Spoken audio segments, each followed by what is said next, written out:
The information conveyed in this podcast is for educational purposes only and does not substitute for clinical advice or consultation. This is Dr. Mehul Mankad, and you're listening to Episode 5 of the Psychiatry and Law podcast, Involuntary Commitment.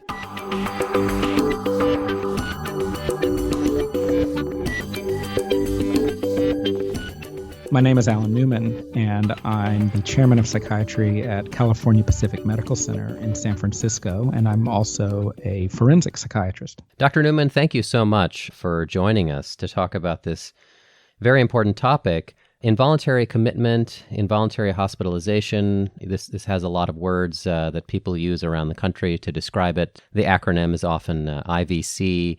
And I think for general psychiatrists and general mental health practitioners, this topic is going to be very relevant, at least as relevant as your talk on suicide risk assessment. So before we talk about involuntary commitment, maybe we should talk a little bit about voluntary patients. Now, the terms obviously are going to vary by state. In some states, they have very specific ideas about what voluntary patients are. In my state of North Carolina, there's a distinction between what are called pure voluntary patients that you might find on gen med units or surgical units and conditional voluntary patients. Are you familiar with that distinction? I am, and in California, it's an area where there's a lot of confusion, I think, because it's not as clear in the written language of the statute what is the practice. But there's definitely a difference between, people who can come and go as they please, more or less, and people who sign in voluntarily, which doesn't necessarily mean that you can just walk out the door. And that confusion is something that has to really be an element of the informed consent process. I think one of the biggest mistakes people make on units is that they'll allow someone to sign in voluntarily, and the patient doesn't realize that they can't just walk out the door. The example I give to my residents is, think of it as when we talk about the military in the United States, we call it a voluntary army. Well, just because you're in a voluntary army doesn't mean that you can just walk off the base or go home when you're deployed. What you are doing with voluntary is you're consenting to being admitted to a locked unit, and you have a right to certain procedures if you desire to be discharged, but it doesn't mean you can come and go as you please, and that has to be explained to the patient on the front end, or it's really a suspicious consent. So with those types of voluntary admissions to locked inpatient units, in some states, the patient has to formally request discharge, and then the unit has a certain number of hours or sometimes days to comply with that request. That's my understanding. Yes, I've seen that in a number of states, and it's in some ways it's a nice thing to have because it buys you often some time. In fact, in some jurisdictions, the amount of time is pretty much the length of what the initial hold would have been if they had come in involuntarily. What should never happen is you signed involuntarily, so now you can leave. It should be clear to the patient that you allow to sign involuntarily, that if they do request to leave, there will be some kind of assessment to make sure that they're safe, and that needs to be communicated on the front end. You make a couple of great points. One is that if you're in a state practicing inpatient psychiatry where there is a number of hours or a couple of days to comply with a leave request for a voluntary psychiatric admission, one of the reasons for that time lag is to give the unit enough time to consider whether the patient should be converted to an involuntary status. The other point that it sounds like you're making is that it also gives the unit time to arrange for a safe discharge or observe the patient a little bit longer to confirm that a safe discharge is possible. Absolutely. I think that the level of dangerousness, and particularly if you're dealing with issues like grave disability, but even when it comes to other aspects of commitment, things can be different at 3 a.m. than the next day. And it's not just that you have time to maybe corral some services together or to make sure that family are engaged or there's something else. But also, it gives you time to do an adequate risk assessment. If you're feeling a pressure to get somebody out the door, you're at risk of making some mistakes. And so it should require enough time to do a good risk assessment. But what I have advised people in the past is that even if the law permits you a pretty long time, one of the main reasons that we want patients to sign involuntarily is that you don't want to win the battle and lose the war. The idea is to keep people engaged in treatment.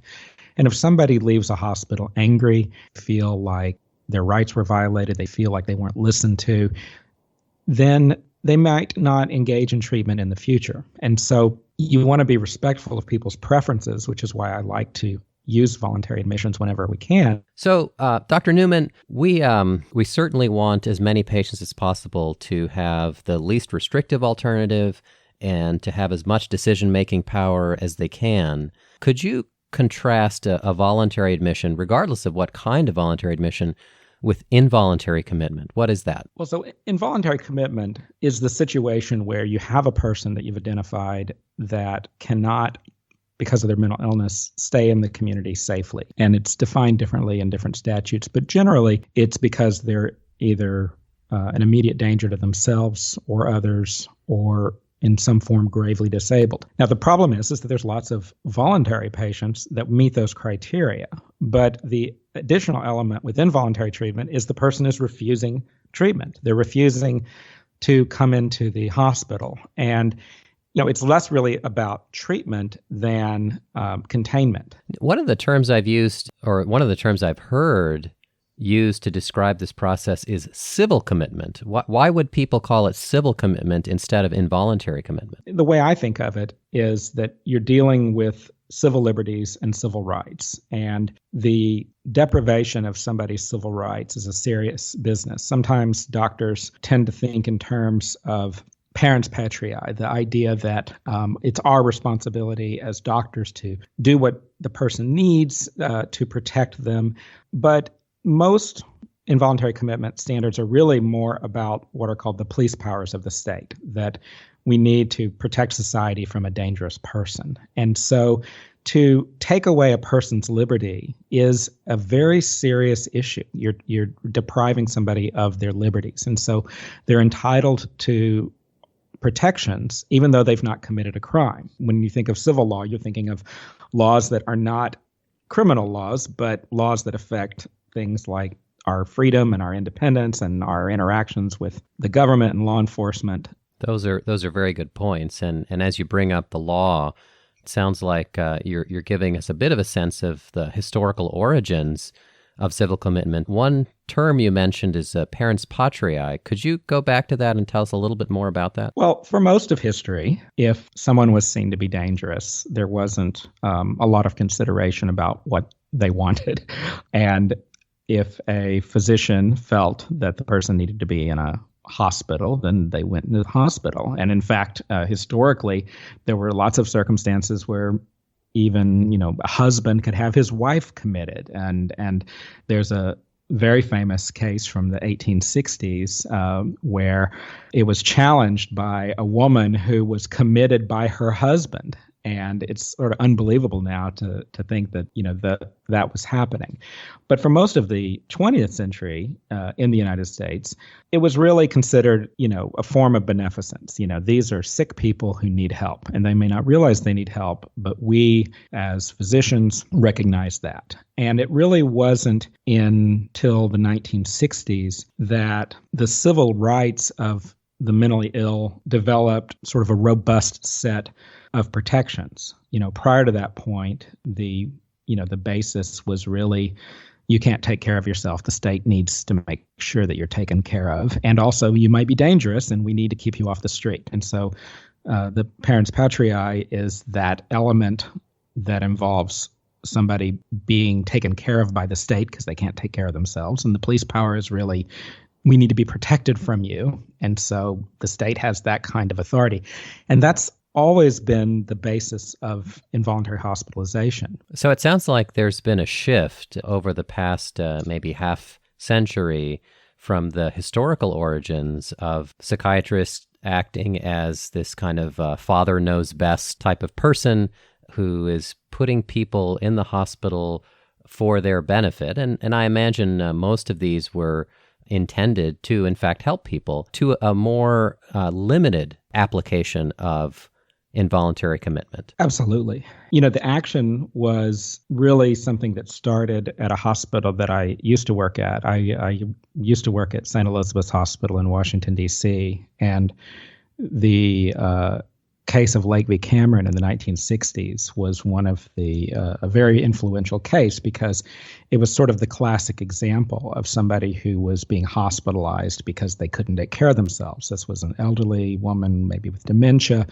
And Judge Bazelon, who was the chief judge in D.C., used the term least restrictive alternative to describe the treatment setting that should be considered, that you shouldn't just put somebody in a locked asylum because that's what you have. You need to at least explore whether there are less restrictive opportunities. Now, you mentioned that there's a lot of process and procedure that goes with involuntary commitment, and I imagine a lot of that has to do with protecting the civil rights and ensuring due process compliance for all individuals who are undergoing this. Could you share with us some general principles that take place? And I imagine there are significant state-to-state variations. Well, there's so many state-to-state variations that it's easy, I think, sometimes to get lost in the weeds. But if you look at what the majority of states do that are similar, one of the most common things, first of all, is there's a process to put what's called a hold on somebody. And sometimes that's done by law enforcement. The law enforcement are called to somebody's house and a certain person is behaving in a certain way. And there's a hold that the police utilize. Other types of holds maybe once somebody comes into an emergency setting and they're seen by a physician. And where it gets confusing is some states do a very good job of sort of delineating what's the police hold and what's the physician hold. And other states sort of use the same terminology for both, which can get very confusing. But what the hold means is that you are documenting that the person meets the criteria to be detained. And in some places, probably most places, it's a 72-hour hold. In some places, it's less. 48-hour hold was what we had in Washington, D.C. And sometimes people get hung up on the paper itself. It's important to, the paper is necessary to document what you're observing and to, in some ways, start a legal process. But the piece of paper doesn't stop the person from walking out of the emergency room. It's your systems that are in place in a hospital that keep somebody from walking out the door. So sometimes people get hung up and say, well, has the form been filled out yet? Or the form's filled out now. The form documents that that the person meets the criteria for the hold, that you're making sure that they're notified of their rights. But the piece of paper doesn't stop them from walking out the door. And hospitals need to have systems in place where patients that are dangerous don't just walk out the door. And I've seen some bad cases where, the form hadn't been filled out yet, and so they just let the person walk out the door, when in reality, on an emergency basis, they could have justified keeping the doors locked until they address some of the paperwork issues. So you're almost describing it like maybe like a code situation where there's a critical mentally ill patient who is at risk of elopement from an unsecured area, and the psychiatrist may have cognitively decided that they will fill out the paperwork as soon as they can sit down and grab a pen. And in the meantime, staff have to acknowledge that there will be a few minutes between sitting down to do the paperwork and get it notarized and sent off to the county versus what needs to happen to take care of this human life. Like most emergencies, there's going to be a lot of latitude given to physicians who act in what they believe is the right thing to do in an emergency setting. If somebody is trying to power their way through doors or pull a window off the wall, the issues related to what the status of the paperwork shouldn't get in the way of doing the right thing immediately. And this is also relevant to the issue of voluntary hospitalization. If you know they're dangerous, you need to act. and you can convert them to involuntary pretty quickly. That's another great example to remind us that a voluntary admission in some states is a deprivation of civil liberties, and the patients can be detained. Speaking of the person making these decisions and filling out paperwork, does it vary by state as to who is eligible to complete IVC paperwork and submit it to the local courts? It varies considerably. And what's interesting is in California is such a large state that in some ways it almost operates like its own country, and you actually have county by county variation. In most places, it's a single set of state laws that define the standards, but there's some places where it can only be a physician. There's others where it could be a physician or a psychologist. It can be in California in an emergency room setting. You can have an emergency physician or a general psychiatrist in an emergency room do a 5150, but an internist on a hospital ward can't place the involuntary hold. So there is a lot of variation. It's often confusing to people. In California, we call it a 5150. Places can get in a lot of trouble if they don't know their own statutes. Some places put restrictions on licensure. In California, the county-by-county variation allows residents in their first year to place a hold if they have completed a certain kind of approved training.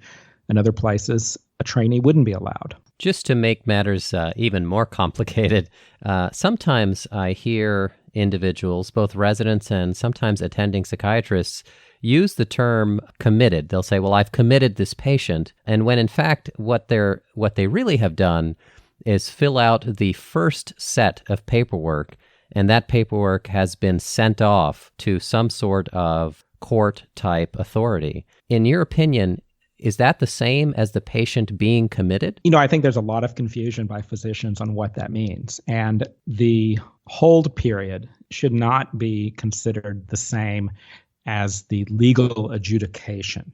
So in California, anybody who is approved to put the person on a 72-hour hold can do it, but the actual commitment is when a court adjudicates that the person is dangerous, and they put the first step in California is a 14-day commitment following that initial hearing. And that's an adjudication by a judge. Physicians aren't judges, and the judge can disagree with us, and the courts often will release people that we think are very dangerous. Hopefully not too often. It rarely happens. But that's what commitment is the legal adjudication. What it sounds like you're describing is a process that kind of unfolds like this, and please correct me along the way if I get it wrong. A person comes in to some sort of portal of entry, probably an emergency room or maybe a mental health crisis center. They're considered to be in need of involuntary hospitalization for a variety of reasons, and maybe we'll talk a little bit about some of those in a few minutes. And a psychiatrist or somebody who has the authority that's equivalent, maybe a resident or maybe a psychologist, completes the first set of paperwork and submits that to some sort of authority, whether that is a court or a magistrate or some sort of official. And then my understanding is that the hold period begins, and that during that hold period, the patient may be entitled to a second opinion from another clinician who is not involved in the care of the patient or was not party to the initial assessment. And then after that hold period kind of transpires, the patient is given the opportunity for some sort of hearing where they present themselves in front of some sort of trier of fact and law, maybe a judge or somebody like a judge. Is that your understanding? Yes. And I've been involved in commitment proceedings myself in 4 different states. And what was interesting is that those 4 states had fairly similar laws, but the execution and the procedures were wildly different from each other. One of the landmark cases from back in the 70s was called Addington v. Texas, and it actually addressed what the constitutional minimum was for someone to be civilly committed. And so most people know that if you're going to be convicted of a crime, the state has the burden to prove beyond a reasonable doubt, which is a very high standard. And so beyond a reasonable doubt would be like somewhere between 90 to 95%. Yes, high level of proof, 90, 95%. Not beyond all doubt, beyond any imaginable doubt. There can be a small amount. And the laws don't actually specify the number, but the number is helpful for us to think about. So if you think of beyond a reasonable doubt being over 90, 95% maybe, preponderance of the evidence being more likely than not. And then there's a middle standard called clear and convincing, which most of us think of as about 75% certainty. More certainty than preponderance of evidence, but less than what would be needed to criminally convict somebody. Now, a state could have a higher standard. A state could require it, and there have been some civil commitment laws that have required the beyond a reasonable doubt standard. But what couldn't happen is a state couldn't have a lower standard. A state couldn't say, even if we think there's a possibility that you're mentally ill, we're going to keep you locked up for 14 days. The hearing with the judge requires the clear and convincing evidence standard. Where I've seen physicians get confused is they have some awareness of that fact. But on the front end, when they're placing the hold in the emergency room, they get hung up on that. And I've seen some cases where there were physicians that really should have put a hold on somebody, but they were thinking, well, I don't know if this person would meet the clear and convincing standard for dangerousness, so I can't put a hold on him. Well, they're really getting a little bit ahead of themselves because a lot of things can happen during that 72-hour hold period. You can get collateral information. You can talk to family. You can detoxify somebody from a drug. You can do lots of things between when you place the hold and when they actually have the commitment hearing.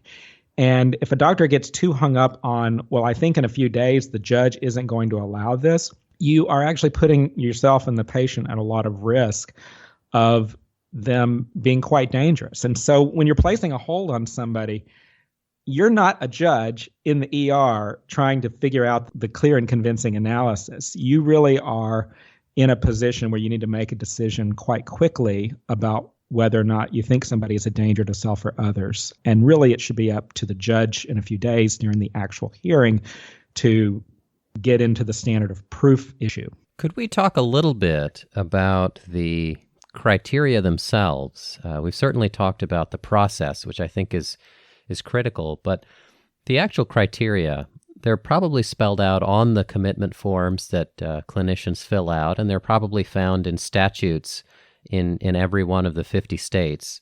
And maybe they're clarified by case law in those states as well. Is it your understanding that someone has to first have a mental illness in order for any part of this procedure to follow? Yes.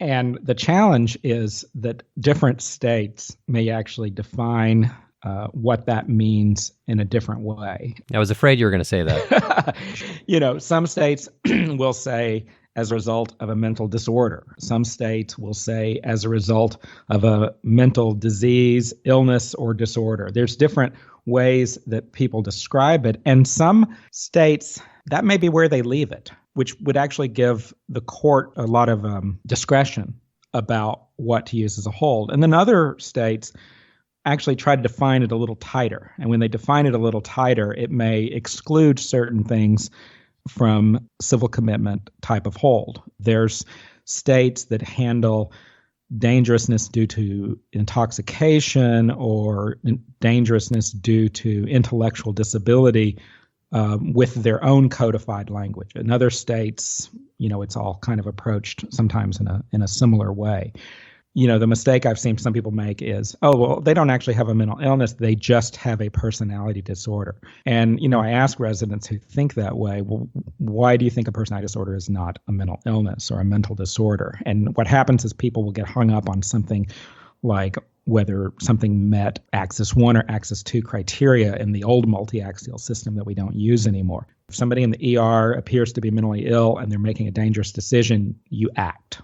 And you don't focus so much on the diagnosis as much as, is there something going on psychiatrically that requires action? And it's the next element of the standard that I think is really the more important issue. And that really is how the statute looks at whether the person is dangerous or not and how they use it. So most places will use language that will say something like, for example, in California, they'll use the language a danger to others or to himself or herself or gravely disabled. In Arkansas, where I did my residency, the language is a little simpler, and they just say a clear and present danger to himself or herself. And then they have some examples of how they might meet that.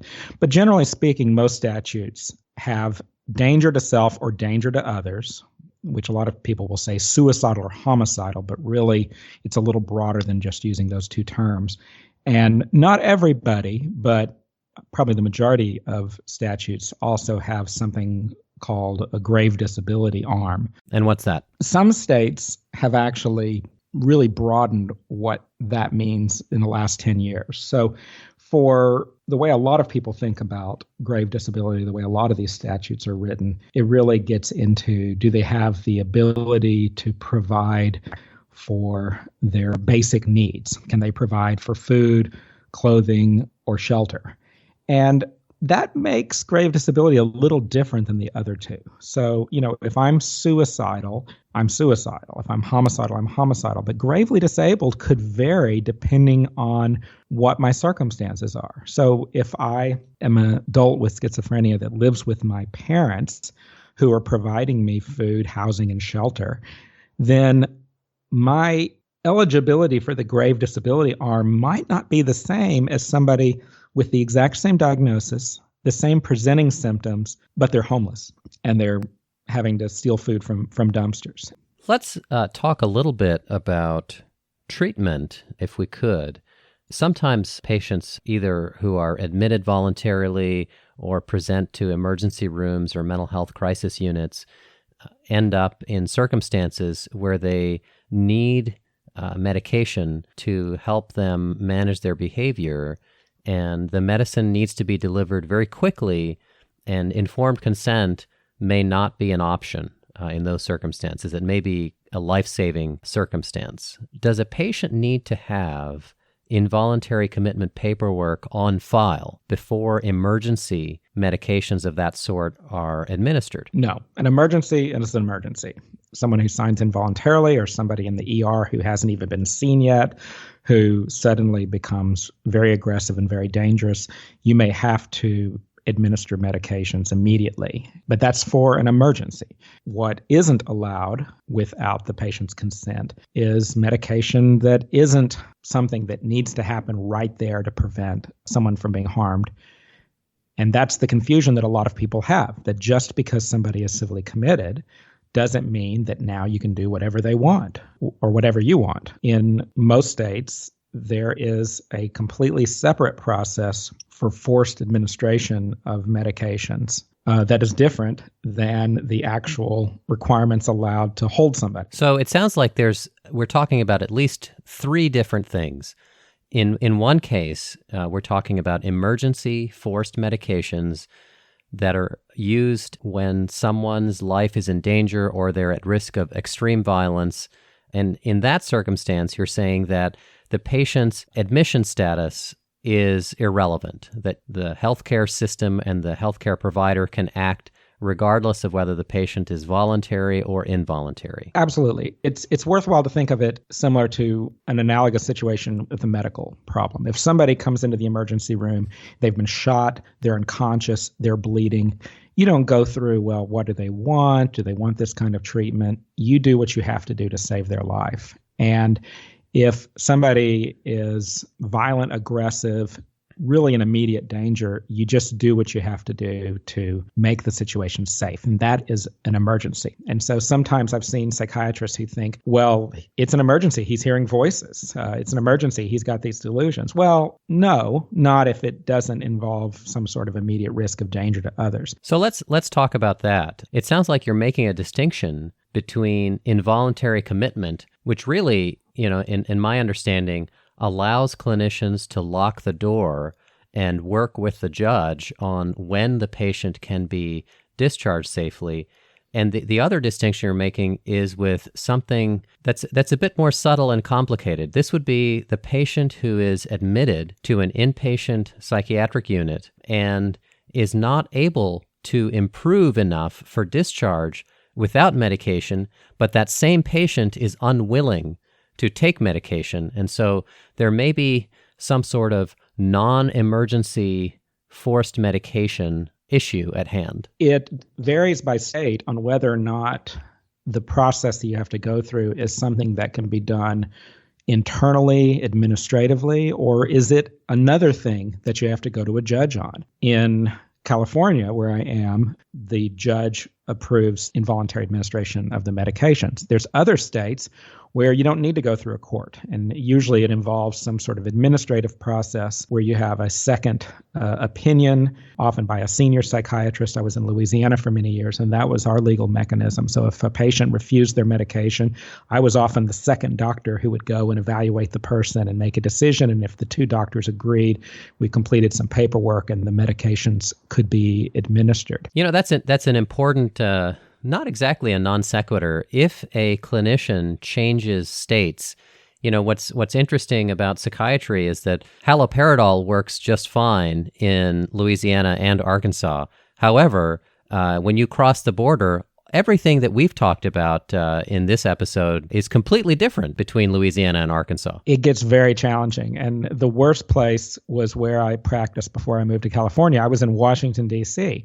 We had patients that were driving across the bridge over the Potomac River from Virginia, which was about 15 blocks from our unit, or a mile or two up the road was Maryland. And so we actually had 3 different states. We'd have circumstances where if the person presented to an emergency room on one side of the bridge, it was a different legal standard than on our side of the bridge. And the challenge to that was often in the discharge planning, because people would often be returning back to their state of origin. If you lived in Arlington, Virginia, and you came to Georgetown in D.C. for treatment, well, once you're committed in D.C. You're not actually committed in the state of Virginia. So it could create a lot of complications. And there's a lot of places where, you know, New Jersey, New York, there's, you know, cities that are right on a state border. In California, it's such a huge state that, you know, it's very nice that the standards that we have in San Francisco are, in theory, the same as San Diego. So doctors usually move around the state. The problem is that you get this county by county variation, which means that some things that apply in San Francisco County, where I work, are different than Marin County, where I live, that are only separated by the Golden Gate Bridge. Now, Dr. Newman, you mentioned discharge planning in one of your examples. There are laws in some states about something that's referred to as involuntary outpatient treatment or outpatient commitment. There are a variety of terms used to describe this. I think one of them is facilitated outpatient treatment. What is your understanding about this domain of law? Well, it's a very well-intentioned domain of law that so far has very variable outcomes. And the idea is really that one of the biggest problems that we have is, especially now that involuntary commitment laws are quite stringent, somebody has to be dangerous, usually, either to themselves or others, or gravely disabled, that they have to be pretty sick before they can even be treated. And then when they leave the hospital, they may no longer be dangerous, but they may not be well. And especially for illnesses like schizophrenia, where a lack of insight is often a chronic aspect of the disease.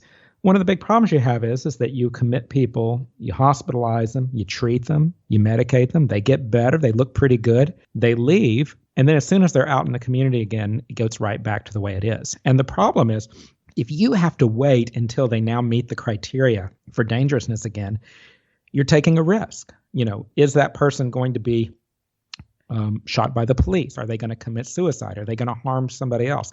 A lot of things can happen if you wait until they're dangerous again. And so the idea behind outpatient civil commitment or assisted treatment was really, in a lot of ways, to create a form of leverage for compliance after discharge. And so the idea was really that this person is leaving, but if they start missing their appointments and they don't show up to get their injection, then we can put them back in the hospital. It's because it's challenging, obviously, to force treatment in a community because a lot of people, even when they have access to the law, don't quite know what to do with it. I mean, one of the problems with outpatient civil commitment is that it implies that you have a functional mental health system to begin with. And in places that have very few providers, very few treatment, you can require somebody to comply with their treatment, but if there's no treatment for them, then there's some limitations. You really need to have the resources to support it. Well, Dr. Newman, I want to thank you for taking time out of your schedule to talk with us about this topic. It's a pleasure. I hope it's helpful and relevant to everybody who's had a chance to hear you. Anything else you want to mention regarding IVC that you want me to throw in? So one thing that some states have done is they've actually gone beyond the grave disability, danger to self, danger to others approach, and they've added an additional arm that some people will call a need for treatment arm. And what this does is it, in some ways, addresses some of the same thinking that you get in outpatient commitment laws into the inpatient standards. So one state that I know that's done this is Arkansas, where I trained. They didn't have this law when I trained, but they implemented this law I think around 2007.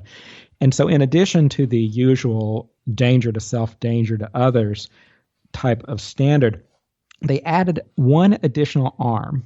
And it's interesting. The additional arm is that you can meet the criteria for clear and present danger to yourself or others if, and what they say in their statute is the person's recent behavior history demonstrates that they lack the capacity to care for his or her own welfare, that there's a substantial probability of death, serious bodily injury, or serious physical or mental debilitation if admission is not ordered. Now, that sounds like grave disability, but they added one additional example of how they would meet that, which is they say the person's understanding of their need for treatment is impaired to the point that they're unlikely to participate in treatment voluntarily. They need treatment to prevent relapse, and their noncompliance has been a factor in previous hospitalizations or prison or jail. And they actually in Arkansas give a time frame. So if you've had at least 2 times in the last 48 months where you've been hospitalized or put in jail or prison as a consequence of your noncompliance and you lack insight, and the statute's a little more precise than this, you can be committed just for that. And so you can have a circumstance where somebody has been a danger to themselves, admitted.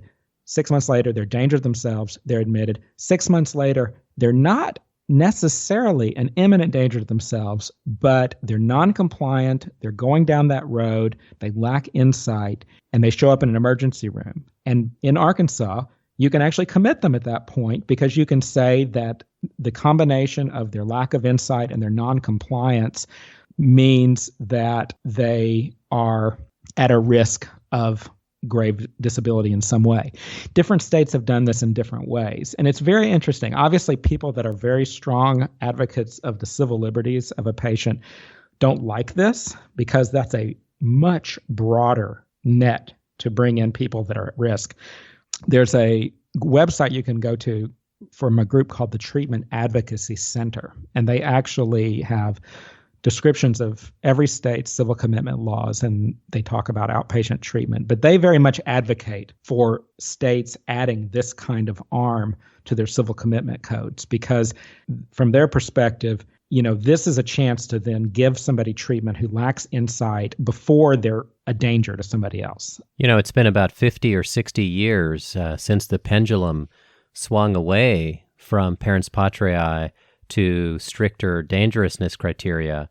And hearing you talk about this grave disability piece sounds like the pendulum may be swinging back in that direction. It absolutely sounds like it. And I think it remains to be seen whether these additional arms are going to make a difference. Obviously, if people who are in the field aren't aware that that option exists, then it doesn't make a difference if the statute allows it.